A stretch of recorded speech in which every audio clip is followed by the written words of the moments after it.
शक्तिमान पिता धन्यवाद करते हैं आज के सुंदर बाइबल अध्ययन के लिए। खुदावन हर एक को बड़ी बरकत दे, आशीष करें पिता, यीशु नाम से मांगते हैं, आमीन। हम पढ़ेंगे दूसरा इतिहास 5 अध्याय। इस प्रकार सुलेमान ने यहोवा के भवन के लिए जो जो काम बनवाया वह सब पूरा हो गया। तब सुलेमान ने अपने पिता दाऊद के पवित्र किए हुए सोने चांदी और सब पात्रों को भीतर पहुंचाकर परमेश्वर के भवन के भंडारों में रखवा दिया। मंदिर में वाचा के संदूक की प्रतिष्ठा। तब सुलेमान ने इस्राएल के पुरनियों को और गोत्रों के सब मुख्य पुरुष जो इस्राएलियों के पितरों के घरानों के प्रधान थे, उनको भी यरूशलेम में इस उद्देश्य से इकट्ठा किया कि वे यहोवा की वाचा का संदूक दाऊदपुर से अर्थात सिय्योन से ऊपर ले आए। सब इस्राएली पुरुष 7वें महीने के पर्व के समय राजा के पास इकट्ठा हुए। जब इस्राएल के सब पुरनिये आए, तब लेवियों ने संदूक को उठा लिया और लेवीय जाचक संदूक और मिलाप का तंबू और जितने पवित्र पात्र उस तंबू में थे, उन सबों को ऊपर ले गए। तब राजा सुलेमान और सब इस्राएली मंडली के जो लोग उसके पास इकट्ठा हुए थे, उन्होंने संदूक के सामने इतने भेड़ और बैल बलि किए जिनकी गिनती और हिसाब बहुतायत के कारण ना हो सकता था।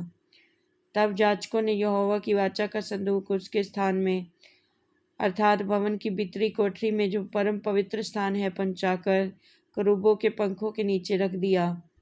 संदूक के स्थान के ऊपर करूब पंख फैलाए हुए थे, जिससे वे ऊपर से संदूक और उसके डंडों को ढाके थे। डंडे इतने लंबे थे कि उनके सिरे संदूक से निकले हुए भीतरी कोठरी के सामने देख पड़ते थे, परंतु बाहर से वे दिखाई न पड़ते थे। वे आज के दिन तक वही हैं।